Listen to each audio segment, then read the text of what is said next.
Hi, welcome to episode 4 of our podcast. Today, I wanted to talk about weight loss drugs, the latest raving trend out there.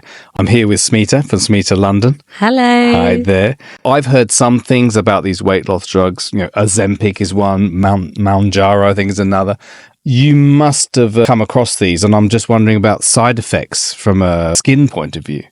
Yeah, I definitely have come across those. And what's really interesting is that not everybody will admit that they are on this Ozempic. And now you've probably heard about the Ozempic face, which... Ozempic face? Yeah, it's when you lose weight very, very quickly, you really do know. You obviously notice it on your body, which we'll talk about in a minute, but you notice it on the face. And the face has lost a lot of fat. So it suddenly starts to look quite gaunt. And when a face starts to look gaunt, it looks very aged. So the person could be very happy with their body, but actually there is an issue with their face. I see it on some of my clients, and maybe I'll say to them, oh, you've lost a lot of weight, but not everybody wants to admit to taking it, which is quite sad. And I do worry about that, because I think it's all about client confidentiality. I'm not going to say anything. I'm not going to judge. It's up to the client what they want to do. But I wouldn't put it as Ozempic face. It's basically all about losing fat really rapidly, because it's not to do with the fact that you've taken this weight loss drug. It's like you've been on a crush diet and you are now, your skin has lost the elasticity. Yeah, whether it's through a drug or not, right? If you lose weight that fast, it's going to affect, and it's going to affect. So basically, you do see more lines and wrinkles. You see much more sagging skin. Sagging, the skin just really does sag, and that's because there's not as much elasticity, and the fat has. The fat content in the skin is gone, so that's really going to make a big impact on the face. Hair loss is a big one as well, because you're not getting enough nutrients that you should get. It's going to affect your gut again. If your gut is affected, not enough fatty acids in your diet because you're not as hungry, it's going to affect your face as well. You're going to become more sensitive. So these are the kind of things I've seen, and I really notice that the skin is much more reactive to treatments that the client has had before. Yeah. But all of a sudden, the skin can't tolerate it. Yeah, it could be my fault. Because they've just lost their... Yeah, but because the client's not telling me... Their resistance, Yeah. But I know, because how come you have reacted this time but you haven't reacted before, right? So that is a really, really big issue. I do feel, like I said, that the skin is aging, and there are treatments that you can do, but to be honest, that's when I would probably say the client needs filler, even though I don't believe in all of that, because you need to put fat back into the skin.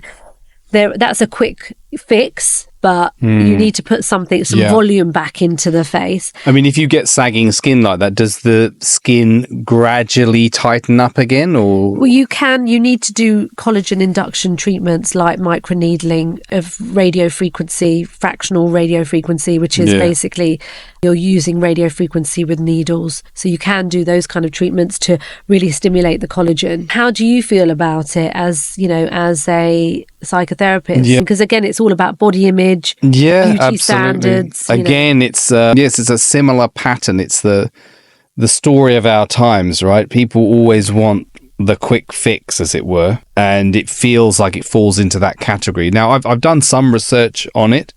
I guess it can only really be prescribed to people if they are already obese, or I think originally it's also to help people with type 2 diabetes as well. So there are other benefits to it. But putting that aside, it's more about I'm more interested in the psychology of what would make somebody do it, and also what effect might that have on them. And also you think, okay, somebody's obese, fair enough, maybe there's, for health reasons, this may be the best option. I agree. I mean, to say that I agree with that. I don't have a problem with someone taking it at all if they need it for health. But some people take it too far, or some people are on it when they're not actually, they don't need to be on it, or they've taken it for such a long time, they've lost their way. And that's what I was saying. So what troubles me then, firstly, when you look at the data, surprise, surprise, it's far more women than men who take it. surprise, surprise, it's younger women. It's questionable whether this is really targeted at the people who really need it. It's not middle-aged men who their bellies won't go down anymore because their metabolism slowed down.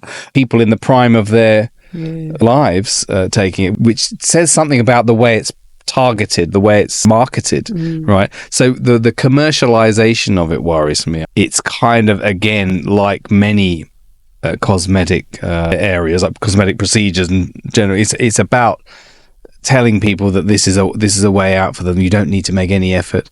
I mean, I saw one article about a woman who was delighted that she'd had no side effects apparently, and she could still carry on eating her Chinese takeaway. And I'm thinking, well, that kind of just feels like, well, I would almost feel like I want to talk to you about maybe you need to think about your Chinese takeaways. Yeah. Maybe don't have all these Chinese takeaways. But she was absolutely ecstatic about it. And, that's a bit like me and my biscuits. Oh, yeah. So it's the, I guess it's the promise of getting something for free, isn't it? You get something without any. If you could take it with no side effect, carry on eating whatever you wanted, your hair wouldn't thin, your skin wouldn't sag, you'd just be thinner than before. But the reality is, of course, it isn't like that, is it? There's always a reality, isn't there? It has to be prescribed, so there are some checks and balances in there. But I feel like it should be a last resort, almost. You should be looking at other ways to think about why isn't your diet the way it should be. Yeah. But also, it's not cheap. That's another thing. Cheap, you could just get a personal trainer. I'm sure. I think it's about £100 a month. Oh, actually, maybe that. I suppose a personal trainer would be. Yeah. No. So, but again, it's about the commercialization of it, isn't it? So people are going to be pushing it because there's money to be made. Yeah. So yes, I feel slightly uneasy about it. Let's say, but I expect to hear much more about it in the future. Yeah. Okay. So yeah. Thanks very much. Very interesting. Thank you, Haran Rasalingam from Thought Bubble. Haran Rasalingam from Thought Bubble. And Smita Ahluwalia from Smita London. Thank you, Smita from Smita London.